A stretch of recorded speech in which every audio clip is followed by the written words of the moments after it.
Magandang umaga po, midweek na at narito nang lagay ng ating panahon ngayong araw nga ng Miyerkules, February 12, 2025. Sa ating latest satellite images, makikita natin na patuloy pa rin yung epekto ng northeast monsoon o hanging amihan, partikular na sa may hilagang bahagi ng Luzon, habang yung shear line o ito yung banggaan ng malamig na hangin kung saan nagkakaroon nga ng mga kaulapan na nagdadala ng mga pag-ulan ay patuloy na nakakaapekto, partikular na sa may silangang bahagi ng Central at Southern Luzon. Samantala, may minomonitor tayo na low pressure area nagsimula kahapon. Nandito siya sa may labas ng Philippine Area of Responsibility at huling namataan may 280 kilometer or 260 kilometers kanluran, hilagang kanluran ng Pag-asa Island. Makikita natin na nasa labas nga ito ng Philippine Area of Responsibility at base sa pinakahuling datos natin, maliit yung tsansa na maging bagyo itong low pressure area habang ito'y kumikilos patungo sa may bahagi ng Vietnam. Makakaapekto na lamang ito or yung trough extension at mga kaulapan na dala ng low pressure area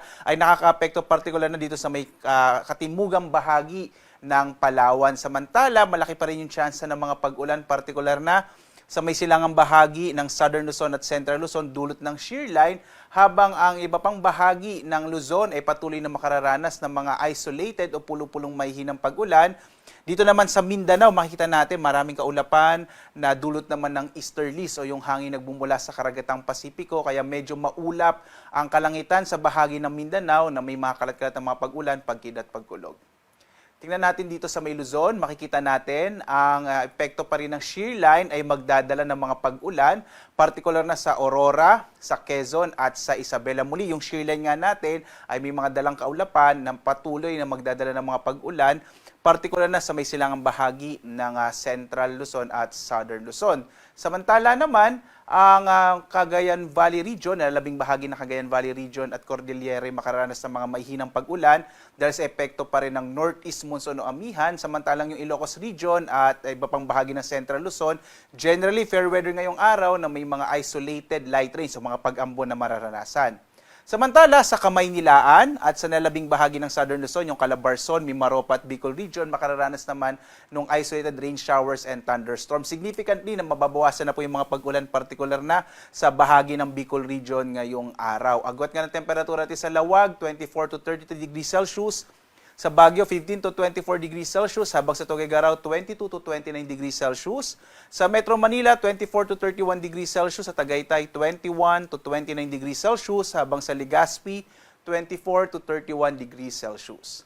Dumako tayo sa Palawan, Visayas at Mindanao. Dito nga sa Palawan, nabanggit ko kanina, may low pressure area sa labas ng Philippine Area of Responsibility at yung trough o extension nito ang nagdadala ng mga pag-ulan, partikular na sa katimugang bahagi ng Palawan. Pero posible naman by tomorrow ay mawabawasan na yung mga pag-ulan dito sa may southern part ng Palawan. Agwat ang temperature sa Calayan Islands, 24 to 30 degrees Celsius, habang sa Puerto Princesa, 24 to 30 degrees Celsius. Mga isolated rain showers and thunderstorms naman ang mararanasan sa malaking bahagi ng Visayas, dulot ng easterlies, at ang agwat ng temperatura natin sa Iloilo, 25 to 31 degrees Celsius, sa Cebu, 25 to 32 degrees Celsius, habang sa Tacloban, 23 to 32 degrees Celsius. At dulot din ng easterlies, malaking bahagi, makikita po ninyo, malaking bahagi ng Mindanao ngayon ay magkakaroon ng maulap na kalangitan at malaki yung tsansa ng mga kalat-kalat ng mga pag-ulan, pagkidlat, pagkulog. Mag-ingat sa mga potensyal ng mga biglang pagbaha at pagguho ng lupa, dulot nga ng mga pag-ulan na epekto ng easterlies sa may bahagi ng Mindanao. Agwat ng temperatura ng Zamboanga, 24 to 33 degrees Celsius, sa Cagayan de Oro, 25 to 30 degrees Celsius, habang sa Davao, 25 to 33 degrees Celsius.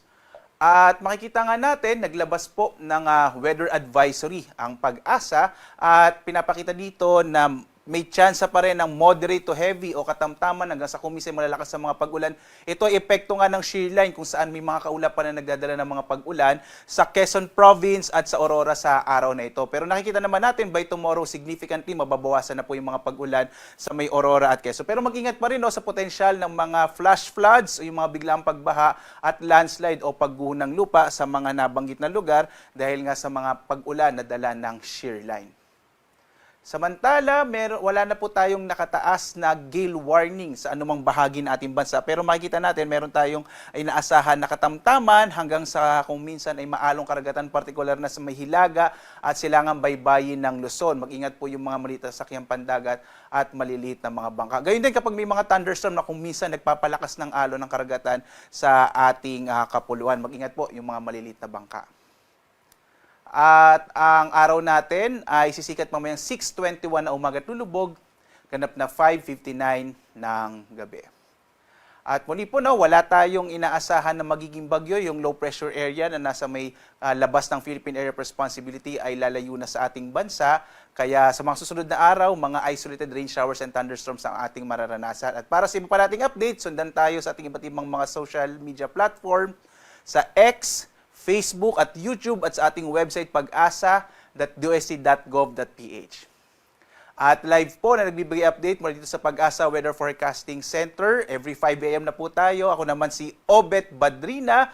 Maghanda tayo lagi para sa ligtas na Pilipinas. Maraming salamat po. Happy midweek sa inyong lahat.